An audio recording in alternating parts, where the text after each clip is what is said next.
The winter season wraps up this week, and so does our AD podcast, talking all things Princeton Vikings with AD Joe Roberts. Coach, how are we doing this morning? Hey, Rob, we're doing fantastic. What a great weekend that we just had. Of course, you and I were chatting a minute ago about the Super Bowl, and I've got to admit something to you. My entire family was making fun of me, and I told them this morning I heard them make fun of me as I was asleep during the fourth quarter of the game. Now, I'm going to tell you, I heard them make fun of me, so I'm going to technically say I wasn't asleep during the fourth quarter of the game, but I did. Or at least see a the light overtime. sleep, right? Yeah, it was a very light. It was just a nod, you know. Yes. So, but it's great. It's a great Monday.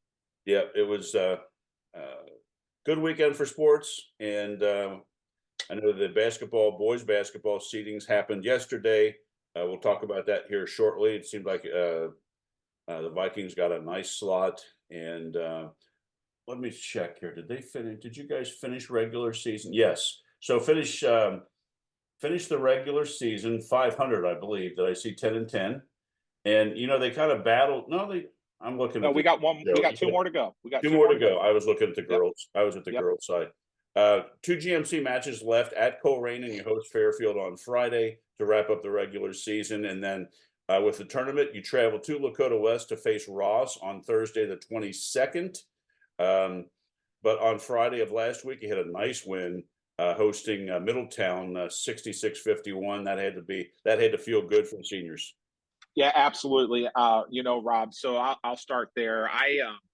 I got into the game itself about the third quarter. We also hosted sectional Division I, Division II sectional swimming that night. So we kind of split things up. I spent more time on the upper level, kind of walking through the pool than I did in the arena that night. But about the third quarter, I got in there. And you just saw, there's a couple things that you saw from basketball that we hadn't seen. And I'm going to attribute, and Coach Wyatt and I talked about this actually yesterday, the fact that we did not have a game on that Tuesday, I believe really helped our players because we've been so beat up, because it's such a long grind, as we've talked about all year long, because, the weather changing and people getting sick. Having a day off and only playing one game last week, that our kids were fresh. Their legs were good. Their arms were good. Their minds were good. So, you can attribute it to however anybody wants to because we're all facing the same thing. But basketball is a grind. It is a long, hard season. And yes, these players are used to playing 4 or 5 games in a week with AAU or summer ball or whatever.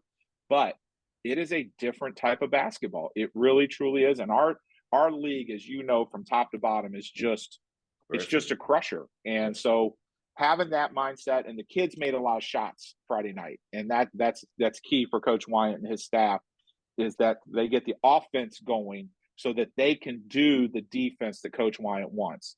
And that just propels us into what happened yesterday with the seed meeting on Sunday. Drawing a 15, being seeded 15, allowed Coach to see what was going to be in front of him the whole way.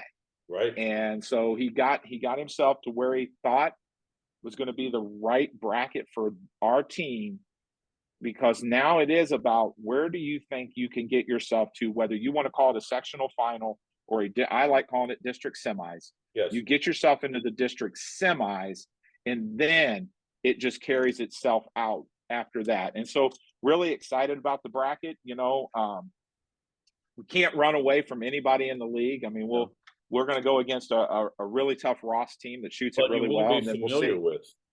Yeah, that's right. That's right. And I'll say this too, for those that are listening, down the road, we advance on the 22nd. That second, and Lakota West advances, that second round game will be at Fairfield. Okay. Because it's a neutral site venue. So we're looking forward to getting into some of that, and Princeton itself hosts Division I sectional boys as well. So can't look ahead. We can't look past Ross. We got to take care of business. And of course, this week we've really got to step up. We've got a tough one over at Colerain. Yep. Tomorrow night. Of course, they're predicting some nasty weather, so we're going to play that out again. But then Friday night, we're going to celebrate our seniors with senior night. Fairfield's going to be here. It's going to be a great environment. It's going to be a great opportunity for our kids. And then we're going to get some little bit of rest before we get after it on Tuesday again. So it's going to be a good week of basketball. Yeah, sounds great. Best of luck to them as they wrap up the GMC regular season this week. And then we'll watch how they do in the tournament. Let's go to the girls' side. Wow, 19-3. They wrapped up the regular season, and their tournament run starts Wednesday, traveling to East to face Hamilton at 7:30. One game at a time. Yeah, every Viking that's going to the game, I'm just going to throw it out there. The Little Dove dark chocolates for Valentine's Day is a huge hit. You know, if everybody can bring those, I'm happy to accept those Little Dove dark chocolates. That's one of my favorites. But you know, the girls, again, kind of the same thing on Saturday. Here's Lakota West. It's senior day. It's an incredible day. Our JV game was really, really good. Our JV kids have played. Hats off to Coach Tom Cassidy and what he's done with the JV girls. But we were hosting sectional girls Division I, Division II swimming Saturday morning. So, you know, I'm kind of up there a little bit, roaming around a little bit, and I get into the varsity game. Okay. We had our senior ceremony, and then I went back up to swimming. I get into our varsity game about halftime, and it's just back and forth. It's back and forth, and you know, Callie Fortson's out. She's been battling the flu bug or the cold bug or what have you. But she's back. She's on the side. She's just not dressed. Okay. So we're down another player. And our team just rallied around one another and stepped up and kept going. And our guard play is just relentless. And when your guard play is relentless, it gets your post players opportunities or your wing players opportunities. And so from a defensive standpoint, I think Coach Davis has just got our kids locked in. And we're going to, you know, we came out on top there with Lakota West. That was a heck of a game. Always is. For us. And always is. It always is. Yeah, it always is. It always is. You know, you can mark some of these games on, you know, West, East, Mason. Like you can mark that on your calendar. Those are just going to be grind and grudge and battle matches. And then, of course, we're sitting there watching on the social media feed, Scott Kaufman at Lakota West. He's giving us updates. He's watching the East Mason game because, you know, here we are, fingers crossed, if East knocks Mason off, we got ourselves a co-champ situation in the league. Mason, hats off to them. They went ahead and took care of their business. But now here we go. So we're going to go spend Valentine's Day at Lakota East. That's going to be exciting to watch our Lady Vikes take on Hamilton. And, you know, they've got to come ready and they got to come prepared because now it's a one-game season. You know, win or go home. And so we're going to be looking out and looking forward to seeing how we do Wednesday night. And just a reminder, Dove chocolate bars. The little minis, Rob. The little, you know, those little mini ones. Yes. Because you know, I figured if you eat 4 or 5 of those, that's not like eating an entire candy bar, right? You're still under. You're still under. All right, great. Best of luck to girls as well. One game at a time. One game at a time. Let's go over to the lanes. Let's talk bowling. They wrap up this week, regular season. Both at home at Gilmore Lanes, Tuesday against Mason, and then non-league Thursday versus Taylor, and then Saturday is the GMC conference clash. So sounds like things are winding down and getting ready to get the tournament time for bowling as well. Yeah, it's a crazy week for Viking bowling, and I'll start by telling you why. You know, we'll have a great conference match Tuesday at Gilmore, which is a great setup for us for Saturday. Right. And another opportunity to get some more time on a lane and practice and prepare for sectionals. We're going to celebrate our seniors Thursday night with Taylor. That's going to be a great match. Taylor is really, really good. And then on Saturday, we're going to head back to Roll House and go into the GMC conference clash, which we're now going to be back on our lanes, back on our sectional site, getting back into that groove. Yes. But I got to throw a but in there. It's also GMC Academic Challenge Day. Oof. And some of our kids participate on the Academic Challenge team and that they also participate in the bowling team. And then I got to throw another but we also have some student athletes who are members of our marching band and our orchestra program, and they're taking off, I think, Thursday morning for Hawaii for a performance. So we're going to be down some kids this week due to unforeseen circumstances for our bowling program. However, on the girls' side, we've got some great numbers. So we're going to get some young kids some time on those lanes this week. that need some time on the lanes because we're building toward what happens next year. But Sure, it's that's going to be an building exciting experience. Thursday. Yeah, it's going to be a great week of bowling. We're looking forward to seeing what transpires, and we're going to set ourselves into the February 20th for the boys, February 22nd for the girls in sectionals. And again, here we go, individual performance for a team game. We're going to see who can shoot their way out into districts. Yeah, best of luck to them, and a challenging schedule, challenging weekend, and I'm sure they'll be up to the task and Yeah. do well. So best of luck to them. I know swimming is well into tournament time, and I know you have some swimmers that you would like to highlight, Joe, based on their performance this past weekend. Let's talk boys swimming and diving.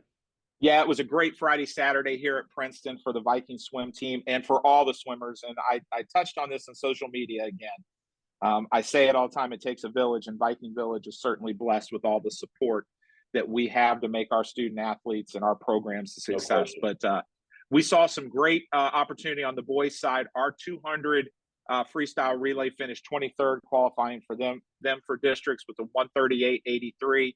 Max Schutte, Austin Young, Nathan Young, and Trevor Elderling, they will qualify and head to Miami of Ohio on Saturday for districts.